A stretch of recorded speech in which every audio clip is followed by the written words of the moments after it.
함트 특공대에 이분이 오셨습니다. 검사에 대한 모든 것을 알려주시는 이분, 대한임상병리사협회 강부석 학술부장님 자리하셨습니다. 안녕하세요. 네, 안녕하세요. 대한임상병리사협회 학술부장을 맡고 있고 현재 경희대학교 병원 진단검사의학과에서 근무 중인 강부석입니다. 반갑습니다. 네, 반갑습니다. 약간 긴장하셨어요? 네, 살짝 긴장이 되네요. 그러시군요. 임상병리사에 대해서 많은 분들이 궁금해하세요. 임상병리사 선생님들은 우리가 아플 때 어디가 무엇 때문에 아픈지 그 원인을 찾아내서 확인을 하고 질병의 범인을 찾아서 확인을 하고 검거하는 형사와 같은 역할을 하는 것이 질병에 있어서 임상병리사라고 할 수 있겠습니다. 이제 어떻게 하면 질병의 원인, 범인을 찾을 수 있죠? 병원에 가시면 네. 각종 검사들을 하시는데요. 체액, 혈액, 소변, 대변 등의 검체를 이용한 검사와 뇌파, 심전도, 폐기능 등의 체내의 반응, 즉 생리기능 검사를 통해서 찾아낼 수가 있습니다. 최근에는 의학의 발전으로 소량의 검체만으로도 질병을 진단할 수 있는 그런 검사들이 많이 시행되고 있습니다. 요즘에는 많은 분들께서 건강검진을 주기적으로 하시잖아요. 병원의 모든 검사는 임상병리사분들이 다 하시는 건가요? 네, 그렇습니다. 검체를 이용한 대부분의 모든 검사는 임상병리사 선생님들께서 시행하고 계십니다. 아, 그래요? 대단하신데요? 네. 또 이제 검체뿐만이 아니라 네. 이제 뇌파, 심전도, 폐기능 검사 같이 그런 생리기능 검사나 잘 모르시는 분들이 많이 계신데요. 안과와 이비인후과에서 시행하는 검사들도 임상병리사 선생님들께서 시행을 하고 계십니다. 사실 많은 사람들이 이제 병원을 갈 때 가장 두려워하는 것이 암이에요. 맞습니다. 네. 이 암 검사는 어떻게 하는 건가요? 네. 이제 정기검진이나 건강검진을 받으러 가셨을 때 종양표지자 검사라는 항목이 있는 것을 한번 보신 적이 있으실 거예요. 종양표지자. 종양에 의해서 또는 종양에 대한 인체의 반응으로 생성된 물질을 종양표지자라고 합니다. 이 물질을 검사를 해서 그 수치로 암을 조기 진단할 수 있는 검사를 종양표지자 검사라고 합니다. 네, 그래서 제가 이 종양표지자 검사에 대한 내용을 한다라고 해서 받아봤습니다. 제 검사 결과.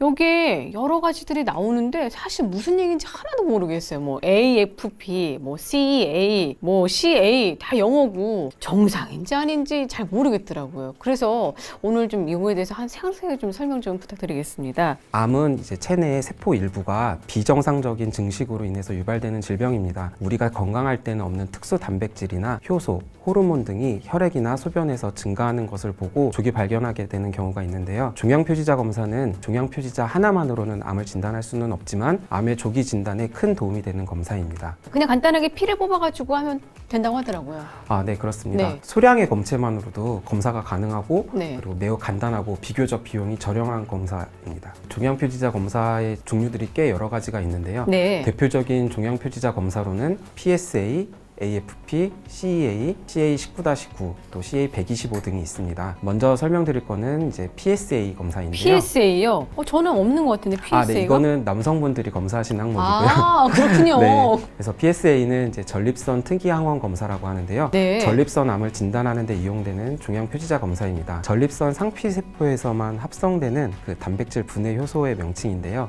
이 전립선 암을 진단하는 데 유용한 종양표지자 검사입니다. 이 수치가 보통 3 이상이면 전립선 암이나 전립선 비대증, 전립선염을 의심할 수가 있고요. 이때는 전립선 초음파나 조직 검사 등을 같이 시행을 해서 진단을 내리게 됩니다. 그 숫자가 높으면 전문의와 상담을 통해서 더 상세한 어떻게 보면 검사를 또 해야겠거든요. 네, 맞습니다. 그래서 40대 이상의 남성분이라면 네. 1년에 한 번씩 검사 받는 것을 추천하고 있습니다. AFP, 알파 태아 단백. AFP요. 저 네, 있어요. 있으시죠? 알파 태아성 단백. 네, 맞습니다. 네, 원발성 간 세포암이라고 옆에 써 있더라고요. 네, 조금 용어가 어려울 수 있는데요. 네. AFP 검사, 알파 태아 단백은 간암, 간 질환 등을 진단하는 데 이용되는 종양표지자 검사입니다.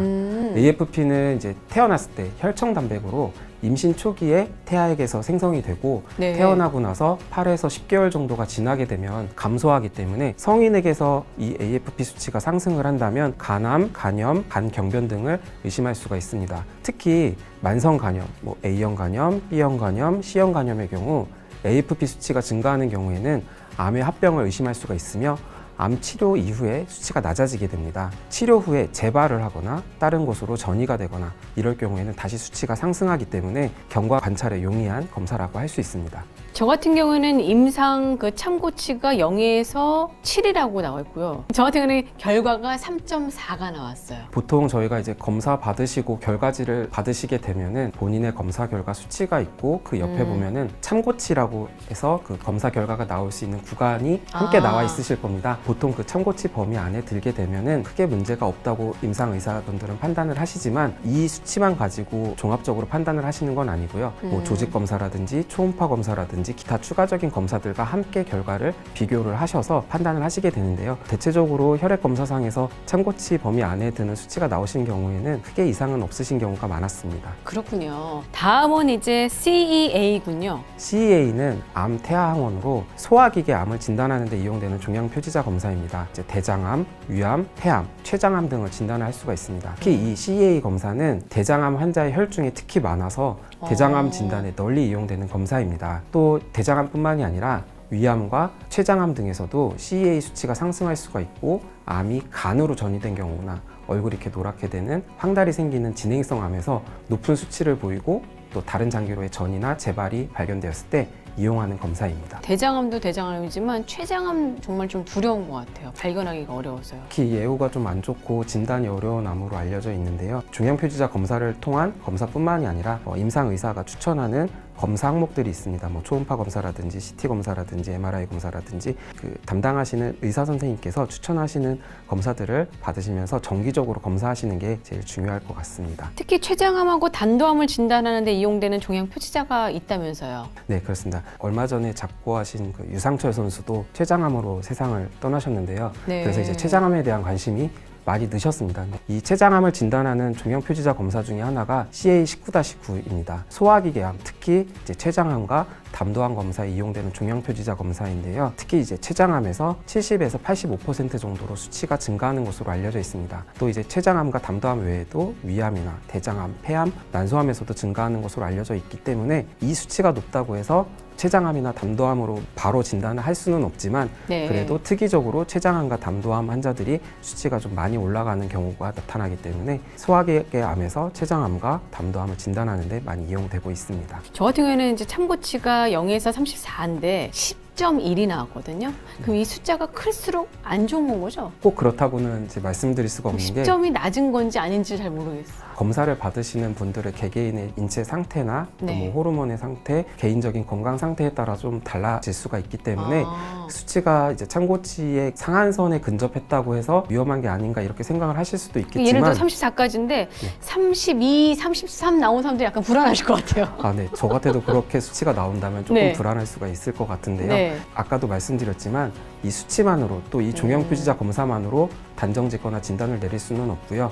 그 외에 이제 필요한 부가적인 검사들과 함께 임상 의사 선생님들께서 종합적으로 판단을 하셔서 만약에 수치가 참고치 안에 들어있기는 하지만 참고치에 근접한 수치다. 그러면 추가적인 다른 검사들을 해보자고 하실 수가 있을 겁니다. 그래서 그런 검사들을 다 받아보신 후에 임상 의사분들께서 결과를 이제 보고 판단을 해주시는 것을 참고하시면 될 것 같습니다. 다음이 이제 CA125. 아까 PSA가 남성분들에 대한 종양표지자 검사였다면 이 CA125는 주로 여성분들한테 해당되는 종양표지자 검사인데요. 난소암과 자궁 내막암을 진단하는 데 사용되는 종양표지자 검사입니다. CA125 수치는 난소암에서 주로 상승을 하지만 자궁 근종, 자궁 성근종, 자궁 내막증, 난소 양성종양 등에서도 증가할 수가 있고 그 외에도 이제 폐암, 유방암, 췌장암 등에서도 증가할 수가 있습니다. 지금까지 말씀드린 이런 종양표지자 검사들이 여러 가지가 있는데 지금 말씀드린 것 말고도 또 다양한 종양표지자 검사들이 있습니다. 근데 CA125 같은 경우에는 0에서 35가 임상 참고치인데 저는 20이라서 좀 높은 편인 것 같아서 좀 걱정이 들었거든요. 네.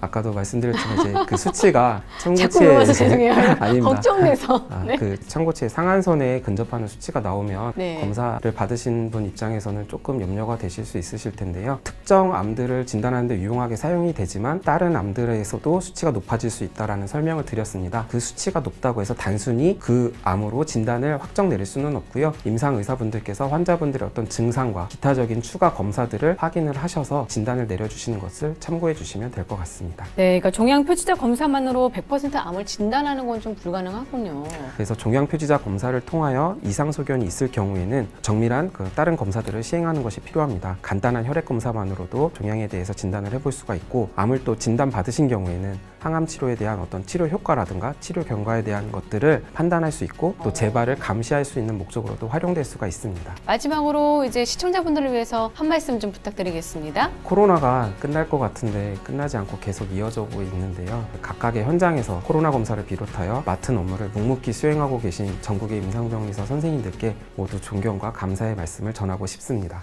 네, 지금까지 종양 표시자에 대해서 알아봤는데요. 도움 말씀에 대한임상병리사협회 강부석 학술부장님과 함께했습니다. 오늘 말씀 감사합니다. 감사합니다. 네, 국민보건검사 지킴이 대한임상병리사협회와 함께하는 칸트 특공대. 다음에도 대한민국 국민의 보건을 책임지기 위해 돌아오겠습니다. 방송 보시면서 궁금한 거 있으시면요. 여기에 댓글 남겨주시고요. 좋아요, 구독 꼭 반드시 해주시길 바라겠습니다. 다음 시간에 또 뵙겠습니다. 감사합니다. 되게 어색하세요?